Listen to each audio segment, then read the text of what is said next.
Hello and welcome to today's video podcast for the MES tool release highlights of Spring 2024. My name is Shauna, Content Marketing Specialist at MES. Hello, I am David, Software Engineer in the MQC team at MES, and today we will show you what is new in the release of the MES Quality Commander 7.4. Thank you, David. You might remember that MQC 7.2 introduced data details as a new way to look at the data of your reports. And with 7.3, the data details have been further refined to also support data from dynamic testing tools.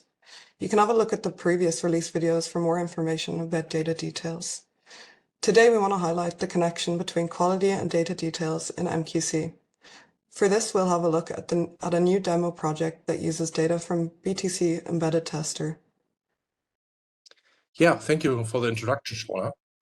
I will switch to the MQC application now, and we can have a look at the data details page that we have shown in the previous releases. Additional to the data details page, we can of course have other pages like the data page, where we directly can see just the regular aggregated data here for Embedded Tester, our new supported tool in MQC.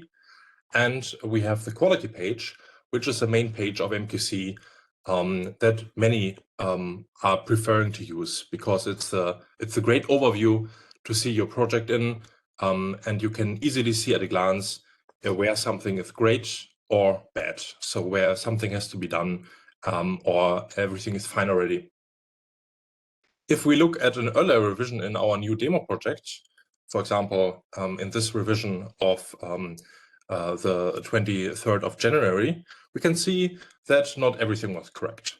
When we go even earlier, or even 1 day earlier at the 19th of January, you can see that a lot more of these tiles in the heat map of our quality overview are, not green, but instead yellow or orange or even red.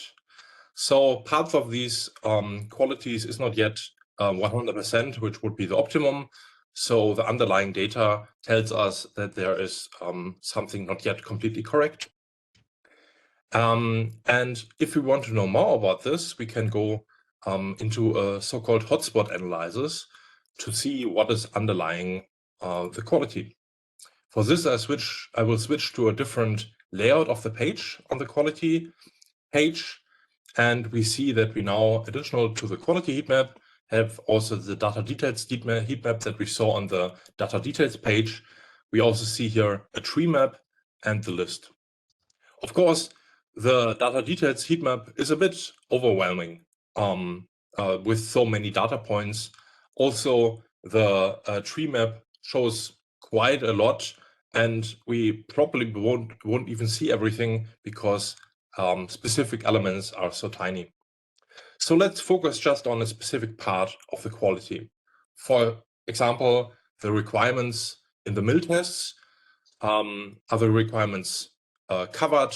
Are they the linked test cases successful or not? And here we see already that a lot of requirements are covered only for one artifact, so one model.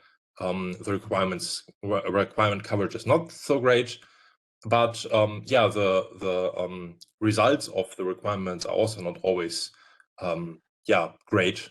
So here we only have 62%, or here we have 73% quality in our requirements for the mill tests that come from BTC Embedded Tester.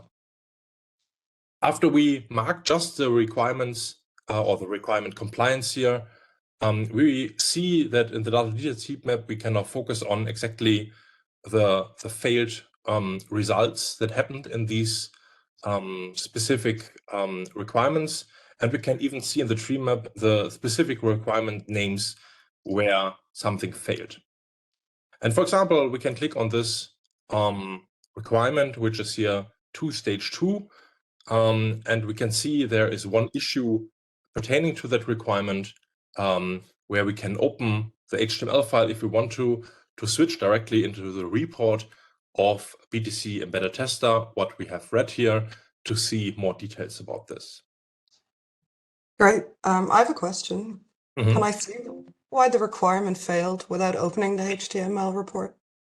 Yeah, of course. So we have a lot more information here directly in MQC, especially with the new version. So here we have an expanding button or expand button to open more details of the requirement or the issue of the requirement here. And we see, for example, what the issue is about. It is about the result of a requirement. We see to which artifact it belongs to, or to which model. And we also see the relations of the requirement itself. So if it was covered here, for example, and also which test cases are linked to the requirement, and if they have, if they are failed or not, or what the status or state of this test case was. And we see the reason this requirement failed is because of these test cases. So these test cases all failed, and therefore the requirement itself is also failed. So with this information directly in MQC, it is not necessary to open the report, but it's still, of course, a possible way. And by having multiple reports in our MQC tool and having these between different models, it's very easy to navigate to the right place where an issue occurred and get the information what the reason is behind this failure. Yeah, that's pretty much about our new features of MQC 7.4. So our big highlights of this release, which are seen here again in our PowerPoint. Great, thanks, David. If you have any questions or would like to try out MQC, you can feel free to contact us. And we look forward to seeing you next time. Have a great day in the meantime. Yeah, thanks for tuning in. See you next release. Bye.